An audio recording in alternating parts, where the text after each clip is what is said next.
Meet Elena, a 31-year-old graphic designer living in Lisbon. She doesn't clip coupons, never skips coffee with friends, and she's not living in some tiny cabin off the grid. Yet last year, she quietly saved over $12,000. No side hustle, no extreme budgeting, just a different way of thinking about money. How? Elena is what some now call an intentional spender. In 2025, prices are rising around the world. Rent, food, and everyday items cost more than they used to. Instead of stressing, more people are choosing to live smarter. They are not just being cheap. They're making thoughtful decisions about every dollar they spend. This movement is quietly growing around the world. Some call it the return of stealth frugality, living smart, not loud. These people are known as modern frugals. They don't live in fear of spending. Instead, they find creative, clever, and even fun ways to spend less and live more. They cancel things they don't use, swap clothes instead of buying new ones, and track how happy each purchase makes them feel. In this video, we'll explore 6 surprising habits of extremely frugal people. These habits are not boring or old-fashioned. They're fresh, smart, and built for today's world. Whether you want to save more, travel lighter, or just feel better about your money, these habits might just change how you live. Let's take a look at the new way of saving, one smart choice at a time. Habit 1. Shop your home first. The anti-waste habit. Tom,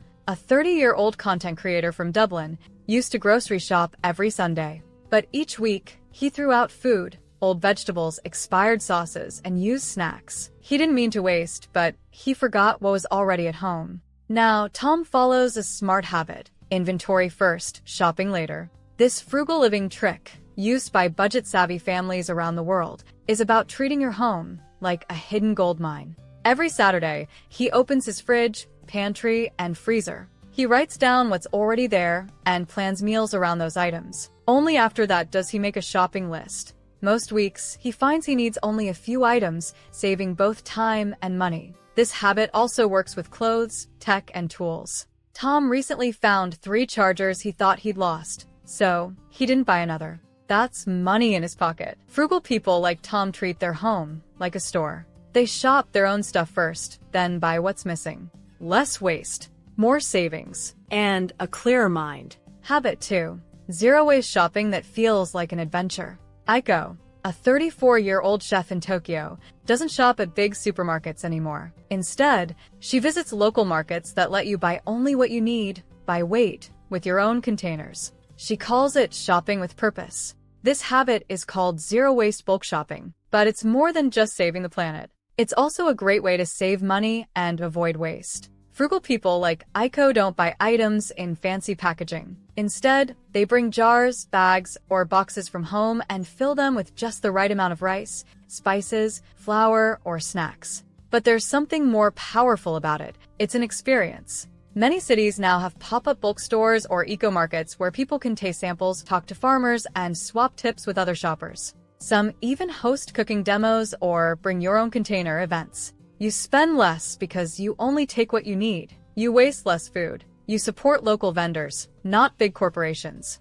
And, maybe best of all, it feels fun, like a small adventure, not another errand. To try this, look for a zero-waste or bulk store near you. Or start small. Bring your own container to a local shop and ask if they allow refills. Apps like Too Good to Go also let you buy leftover food for cheap. Saving money doesn't have to be boring. Sometimes, it just means shopping a little differently. Habit 3. Flexible spending zones, geo-conscious budgeting. Carlos and Priya are a couple who work online. One month, they live in Lisbon.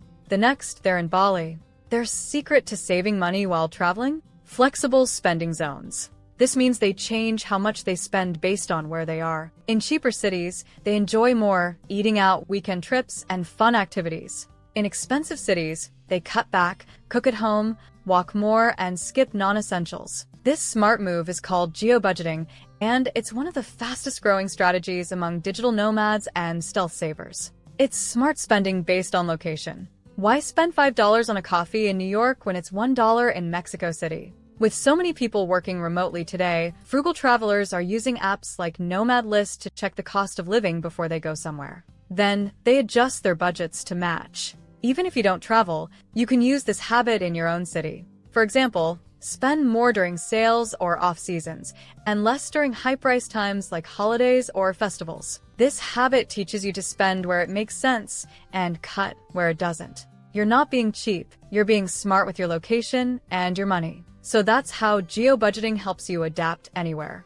And coming up in Habit 4, you'll learn how a Berlin artist saved thousands without spending a dime. Habit 4. ReCommerce Renaissance. Flip, trade, borrow. Jasmine, a 28-year-old artist in Berlin, hasn't bought anything new in 6 months. But her apartment is full of beautiful things: books, art tools, clothes, even a blender. How? She trades, borrows, or sells. Her friends joke she's the queen of the buy-nothing movement, but she's living proof that flipping to save, embracing a second-hand lifestyle, and using smart re-commerce tips are the new ways to build wealth. This smart money habit is called the ReCommerce Renaissance. It means people are now making money and saving money by reusing and sharing things, not buying new stuff all the time. Flip, buy something cheap, clean it up, and sell it for more. Jasmine once bought a chair for $5 and sold it for $40. Trade, swap things with friends or at local swap meets. She trades clothes, kitchen gear, and even books.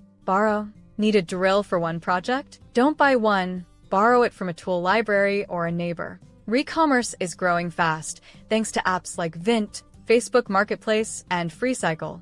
These let people sell or give away used items quickly and safely. This habit saves money, reduces waste, and helps people live with less. It also builds community because you talk to real people instead of shopping from big companies. Start by looking around your home. What haven't you used in 3 months? Post it online, swap it, or offer to lend it. Frugal living isn't about doing without. It's about finding smarter, more social ways to get what you need, without always reaching for your wallet. Habit 5. Microinvesting in self-resilience. Raj, a 35-year-old accountant in Mumbai, used to spend money on small things every day: coffee, snacks, taxi rides. But now he puts that money into something better: himself. This habit is called microinvesting in self-resilience. It means taking small amounts of money, maybe $5 a day, and using it to build skills, confidence, and long-term strength. The goal isn't just saving money, it's becoming more independent and prepared.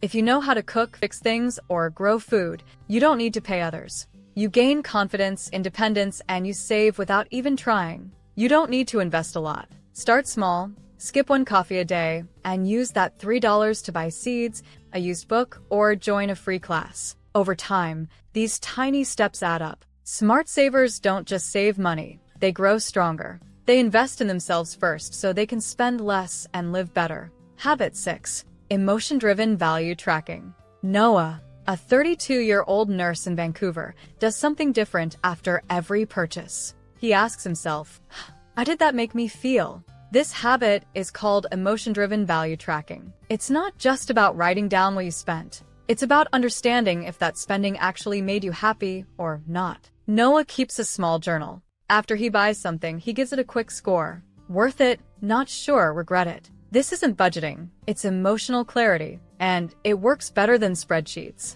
At the end of the month, he looks back to see which items brought him real joy and which were just impulse buys. He says this helps him spend less and feel better. Many frugal people are doing this now. Some use apps to track emotions with each expense. Others use a simple notebook or calendar. This habit isn't about being strict. It's about knowing yourself. And when you know what makes you happy, it's easier to save money and live a life that feels rich in more ways than one. Frugal living is not a new idea. People have been saving money and using resources wisely for thousands of years. In ancient Greece, Stoic philosophers believed in simple living. During World War II, families in many countries had to grow their own food and reuse everything they could. Frugality has evolved. Today, it's not about being poor. It's about being free, smart, and intentional. Around the world, people are saving more and stressing less by making thoughtful choices. In Sweden, secondhand shopping is the norm. In South Korea, minimalist living is trending fast. Thanks to technology,